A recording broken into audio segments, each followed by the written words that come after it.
The warrior shifted about nervously. Battle awaited him. It was almost time. No, he wasn't trekking through the wilds of some mysterious ruin. This time he was fighting for entertainment. He arranged for a fight for the masses. The crowd's cheering could be heard even in the belly of the Colosseum. Back and forth he paced. Fight after fight had played out. Some of the combatants had returned to the waiting room, while others, they did not. The waiting room was still filled with other gladiators. It was easy to pick out the regulars from the newcomers. The warrior was definitely in the latter category. He wasn't a novice combatant though. No, he had been in a fair few battles. A soldier turned mercenary after the war. One of many who would never return home afterwards. His eyes swept over the others in the room. There was an orc covered in scars hefting a massive axe over his shoulder. Sitting on a couch watching him was a mage bent over by the years, his beard dragging on the floor. He no longer bothered to carry a staff. He was too powerful. Those two were the main event tonight. The two of them had said to face each other down after working together for years. The warrior had seen their fights before. It was them that got him interested in a gladiator match. When they fought that chimera, ooh. Tolson, you're next, balked the staff member. Right, the warrior said. Unsheathing his sword and gripping his shield in his other hand, he walked towards the metal gate. Dust blew in through the grate. Through it, the warrior saw the arena floor. Dust was coded red in several spaces. As the gate opened, the warrior stepped forward. Thunderous applause greeted the new contender. In the west, we have Tolson, the Bulwark, a veteran who has withstood the might of the goblin horde, the announcer called out. The warrior was deafened by the noise that rewarded him. He looked up at the crowd. There were so many of them tonight. From down here, they were indistinguishable from each other. No, not all of them. Sitting in a private chamber was the emperor. He was watching the proceedings with amusement. And in the east gate, we have the giant bear, Grimfang! The audience oohed and awed as the massive beast charged through the gate, saliva dripping from its open mouth. Stilling his nerves, the warrior readied himself for battle. Hello, and welcome back to Mythical Philology. The Colosseum is a trademark of many adventures. It's a towering figure can be a reward or a punishment for many. Why is it something that draws in so many young adventurers? Fame and fortune. Let's sit a while and see why that is, young adventurers. What is the Colosseum? Most would think of a great arena where battles can play out. But they can be small, even a battlefield will stand set out. The one that jumps to mind of yours is probably the Roman Colosseum. It is the most famous of all, a grand display that has brought in crowds and spectators from far and wide, even after it ceased events. What do these arenas do for people? Well, what does any business do? It makes money for someone. The owner or the government, whoever runs it. Yeah, how? What? You think this is an easy business? But what is the startup cost and overhead? The startup cost is what it takes to build your stadium. You start with a small one of wood and then upgrade to a bigger one once you secure the fundings. For the initial investments, you can either fund it all yourself, but that would require quite a substantial capital. Alternatively, you could find an investor. They will ask for a return on their investments. If they cover 80% of the cost, you'll probably need to pay the equivalent of 150 to 200% of what they lent you. After you've built your Colosseum, the upkeep begins. With, first of all, property taxes by the government. Fun, fun, fun. Well, those taxes should provide the roads to your facility, so we'll have to deal with it. Now, with the arena being used, it will take damage. Spectators and contestants will damage the facility. Have you ever walked through a movie theater? How did the floor feel? It had that sticky feeling, didn't it? What about a sports stadium? How much food is smashed into the floor or drinks spilled? Yeah, you'll need to clean it up. But what about the more rambunctious audience? I'm sure some of you have heard about the damage done after an English football game or after an American Super Bowl. Cars getting destroyed and flipped over? Yeah. Rowdy fans can get dangerous. What will they do to your facility? I don't even want to think about it. Sadly, with the overhead, this is just the beginning. You've got staff, but who do you hire? Well, first you've got to put on a show. Fighters. Convince a bunch of brutes to swagger up, flexing their muscles and fight. You'll need to pay them per fight. Or is it salary? Are they paid higher if they win and less if they lose? On top of that, you'll need to pay a healer to make sure you limit the casualties. Okay, so who are they fighting? Each other or monsters? If it is the second, who is taking care of them and catching the monsters for them to fight? Oh, we can't hire adventurers like you to bring them in. But can you imagine dragging a large monster into a city while it's still alive? I mean, bring a poison-spewing chimera into a town? What about a beast made of fire? Or one that shoots spikes? Yeah, that's going to be difficult and dangerous. And I've got a better idea. You see, I'm a fan of what's called smart laziness.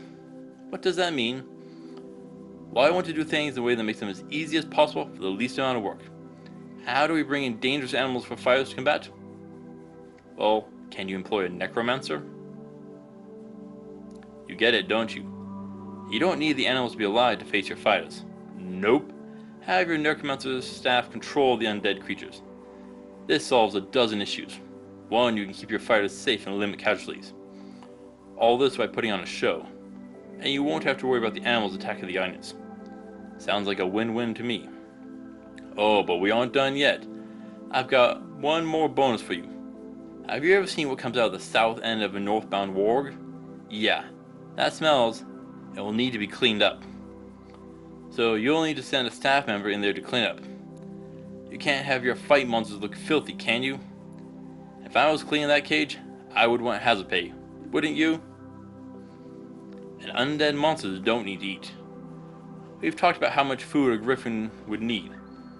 You could guess how much you need for more various combatants. Yeah, that will get expensive fast. If they aren't undead, you could feed them the dead combatants. But personally, I still like using the undead. Okay. You've got people in the arena watching the fights. How can you make them spend more of their hard-earned cash? Food and drink. Come on. Have you ever gone to a baseball game and not gotten a hot dog? Watch a game on television and grab a drink and popcorn? Yeah. Court your audience. Get them to spend more cash. What else can you do to loosen their wallets? The ancient Romans had a trick. And it's one I bet you paid for too. Action figures. Yep, I am not kidding. The ancient Romans would keep and make clay and wooden carvings of popular gladiators to sell them. What else? Spend a few minutes walking through any store. I can guarantee you'll find more of what I'm talking about. Okay. That's all if you're running the arena. But the chances are you're going to be one of the gladiators. Why are you here? Well, there are two reasons most people become competitors here. Volunteers seeking fame and fortune, and those who are condemned. We shall address the second first. If this is you, you are here to win your freedom. Try not to die. Yes, that sounds like a great plan. Now, you've surely seen the old movies where the Emperor of Rome is watching a match, pointing his thumb downward and the combatant is killed. But that doesn't actually happen too often. So what can we do to make sure that isn't your fate? Remember, the Colosseum wants to make money. Remember all that merch of those popular fighters I talked about? Bingo. Make your fight a show. Work the crowd. Good luck with that. I get stage fright out in front of a crowd, and I would just stand still and get mauled. But I've never done it. For volunteers, you want experience and money. Pick foes that you want to fight if you can. Second, as before, get the crowd on your side. Make them laugh. Get them to doubt you, inch closer to losing, and then pull off a magnificent upset. The spoils of the battle are more predictable here than it would be in the wilds. It is unlikely you'll pull off a massive win and get a full chest of money. But it can be a steady income. But what if there's another way to make money? You'll need to look into the rules of this local arena you're fighting in. But wherever there are sports, there is gambling. Now, personally, I don't like gambling. As they say, the house always wins. But if you're willing to take a chance, you can do it. The more skewed the odds against you are, the better the payouts will get.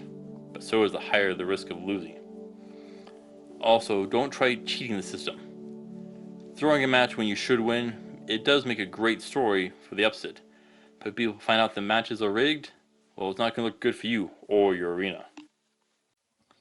The bear charged down on the warrior. He saw the muscles contracting as they put out incredible speed and power. The long claws ripping the dirt apart with every step. Springing sideways, the warrior barely evaded being sliced open. He rolled and sprang to his feet as the giant bear turned to face him. It rose on its hind legs and let out a roar that sent a chill down the spine of a lesser man. But the warrior was no weakling. No, he was a veteran after all. From his position, he could see the stitches in the beast's belly. He knew they were there. After all, he was the one that brought the beast down before. The faint glow in its eyes was the only indicator of the true fight. Sitting back behind the gate was the necromancer controlling it. He would go after him normally, but that wasn't the goal here. Nope, he had another. The bear charged at a flick of the necromancer's hands.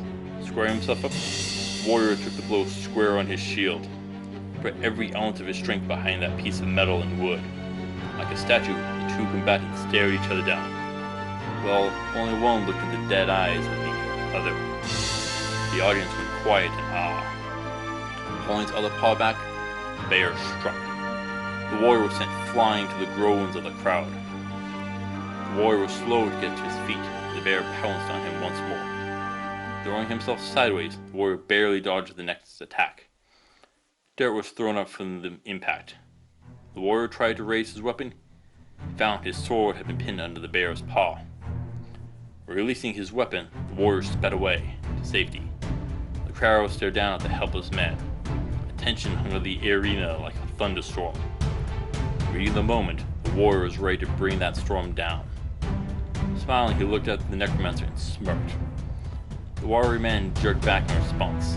Agitation filled his gaunt face as he sent the bear after the warrior once more. Straining his legs, the warrior charged forward. Throwing himself flat, he skidded under the bear's legs, his fur brushing his face and back. As soon as his fingers would reach, he snapped up his sword. Putting the muscles in his legs to work, he jumped up and landed on the bear's back. He grabbed a handful of thick fur for support before plunging his blade into the corpse. The necromancer jerked his hand to continue the fight, but a figure behind him signaled the end of the match. Growling, the necromancer released his spell and the bear collapsed to the ground. The audience erupted in cheers. Raising his sword high, the warrior signaled his victory. Solemnly, he strolled back to the gate. Good fight, the warrior bowed to the necromancer. I'll win next time. Just don't scar my pretty face. Too late for that. They shared a smile. Tomorrow, we'll need to get some more beasts. Boris heard of a chimera. That's he's interested in. You game? Yeah, we'll need the rest of the party for that. We can talk it out over some drinks. I've got the bill tonight. Oh, I'm gonna spend your coin tonight then. Thank you for watching Aspiring Adventures. This was a different kind of situation. Not as dangerous as facing a monster in the wild, but I'm sure that you'll likely face something like this in the future. Please return next time where we should face down the multi-headed Hydra. This one will be fun.